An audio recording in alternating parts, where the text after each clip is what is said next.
What if I told you that a family vacation turned into a national conversation about discrimination? That a simple trip to the airport became the moment that exposed something millions face but few see? Picture this, a family of 5. Dressed. Packed. Excited. They arrive at the airport 2 hours early, just like they're supposed to. Their boarding passes are ready. Their bags are within the weight limit. Everything is perfect. But somehow, they're the only ones who don't make it onto that plane. And here's the thing that'll shock you. 12 other passengers watched it happen. Some filmed it. One flight attendant quietly shook her head. And the gate agent? She smiled the entire time. Now, before you think this is just another airport mix-up, let me stop you right there. Because what happened next changed everything. A 47-second video. Uploaded at 11:34 p.m. By morning, it had 2.3 million views. By the afternoon, major news outlets were calling. Lawyers were reaching out. And the airline was scrambling to explain something that, honestly, has no good explanation. This isn't just about a missed flight. It's about the invisible barriers that exist in spaces where everyone's supposed to be treated equally. It's about what happens when someone finally has the courage to hit record. And it's about the aftermath that nobody saw coming. So what really happened at Gate 27B that Tuesday evening? Why did this particular family become the face of a problem that's been happening for decades? And what does their story reveal about the systems we all navigate every day? Stay with me, because this story has layers you won't believe.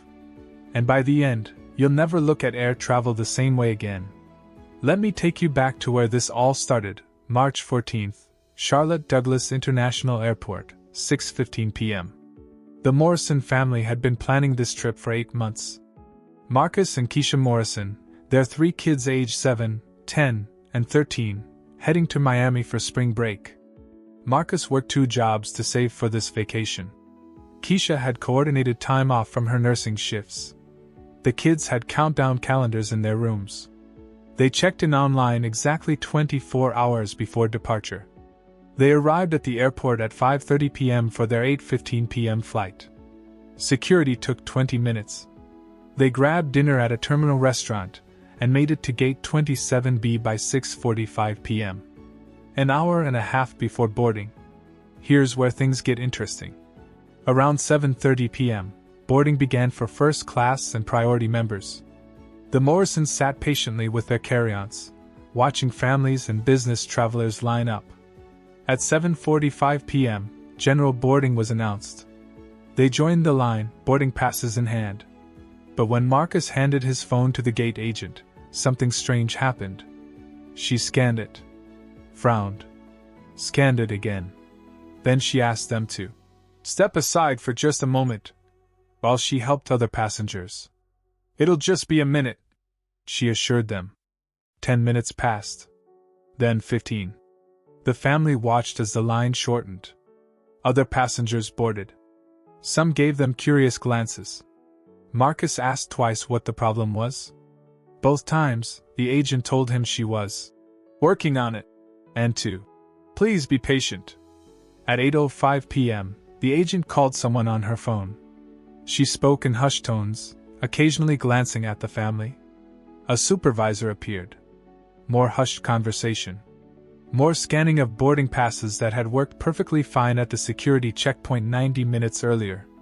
At 8:12 p.m., 3 minutes before scheduled departure, the agent finally addressed them. "I'm sorry, but there seems to be an issue with your tickets. We're going to need to rebook you." Marcus was stunned. "An issue? What issue?" "These are confirmed seats. We checked in yesterday." The supervisor intervened, her voice low but firm. "Sir, I need you to calm down." And there it was. Those 4 words that every black person knows can change everything. Marcus wasn't yelling. His voice wasn't raised. But suddenly, he needed to calm down. Keisha pulled out her phone. She'd seen too many stories. She knew how these situations could escalate. She knew they needed documentation. So she started recording. "We have done everything correctly," Marcus said, his voice controlled but shaking with frustration. We checked in. We arrived early.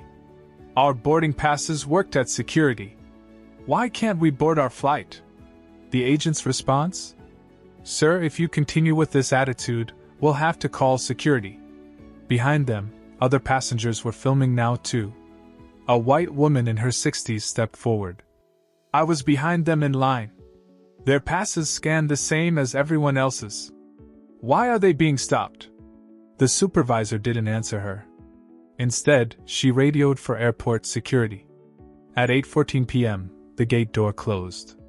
The Morrison family watched their plane push back from the gate. Their luggage was on that flight. Their confirmed, paid-for seats were on that flight. But they weren't. And that's when 2 security officers arrived. Now here's where this story shifts from frustrating to absolutely unbelievable. The security officers approached, and immediately you could see the confusion on their faces. They'd been called for a disruptive passenger situation. But what they found was a calm family with 3 kids, surrounded by their carry-on bags, not causing any disturbance at all. One officer, later identified as Officer Ramos, asked what was happening. The supervisor explained there was a ticketing issue, and the passengers were being non-compliant.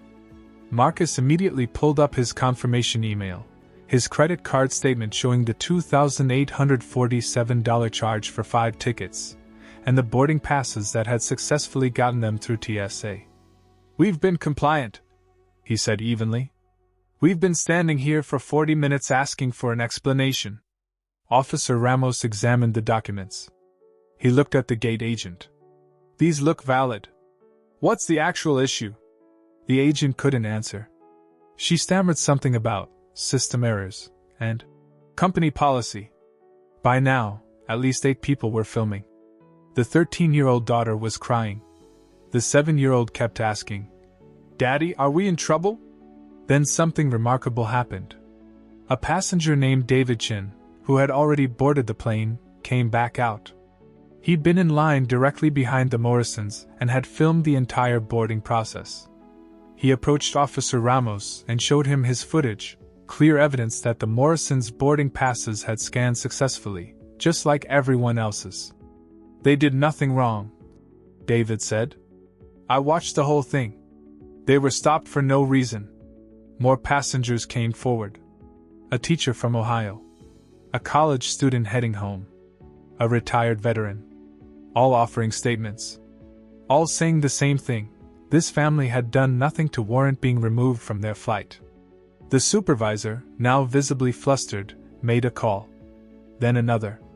Finally, she offered to book them on the next available flight to Miami, which wouldn't leave until the following morning. No explanation for what had happened. No apology. Just a rebooking. Marcus made a decision. I want this documented. I want a formal incident report. I want your names, badge numbers, and a full explanation from your management about why we were denied boarding on a flight we had confirmed tickets for. The supervisor refused. We've offered you a solution. If you don't want it, that's your choice. That night, around 11:30 p.m., Keisha posted the video to Twitter with a simple caption. We did everything right. Explain this. By 3 a.m., it had 500,000 views. By morning news shows, 2.3 million. The hashtag Morrison family was trending. Civil rights attorneys were commenting. Former flight attendants were sharing their own stories of bias in the airline industry. The airline released a statement by noon. We are investigating this matter and take all complaints seriously. Generic. Defensive. Unsatisfying. But then something unexpected happened. Employees started speaking out. A baggage handler posted, I've worked here 12 years. This happens more than you think. A former gate agent shared, I was trained to look for suspicious behavior, but the examples they gave basically profiled black and brown passengers. By day 3, the story had exploded beyond social media. CNN interviewed the family. The NAACP issued a statement. The Department of Transportation announced they'd be reviewing the incident. And hundreds of other black travelers started sharing their stories with the hashtag #AirlineWhileBlack. The Morrison family's 8-month dream vacation never happened. But their 47-second video started a conversation that was decades overdue. So here's what I want you to take away from this story. The Morrison family isn't unique. They're not an isolated case. They're just the ones who happen to be filmed, at the right moment, with enough witnesses to make their story undeniable. Research shows that black passengers are more likely to be questioned, searched, removed, and banned from airlines than any other demographic, even when controlling for all other factors. That's not opinion. That's data. That's reality. But here's what gives me hope. When Keisha Morrison hit that record button, she didn't just document an injustice. She armed herself with the one thing that makes these invisible barriers visible: evidence. And when David Chin and those other passengers stepped forward, when Officer Ramos chose to ask questions instead of making assumptions, when thousands of people online said, "This isn't okay," something shifted. Not completely. Not perfectly. But measurably. The airline eventually issued a real apology. They refunded the family's tickets, provided compensation, and announced mandatory anti-bias training for all customer-facing employees. Is it enough? Maybe not. But it's more than the hundreds of families before them ever got. So here's what I need you to do. If you see something like this happening, document it. Use your voice. Use your privilege if you have it. Be the David Chin who comes back through that gate. Be the witness who says, "This isn't right." And if you found this story important, hit that like button and subscribe, because I cover stories like this every week, stories that matter, stories that need to be told. Share this video with someone who needs to hear it. The Morrison family missed their flight. But they started a movement. What will you do the next time you witness injustice? Drop your thoughts in the comments below. I read every single one. Thanks for watching. I'll see you in the next video.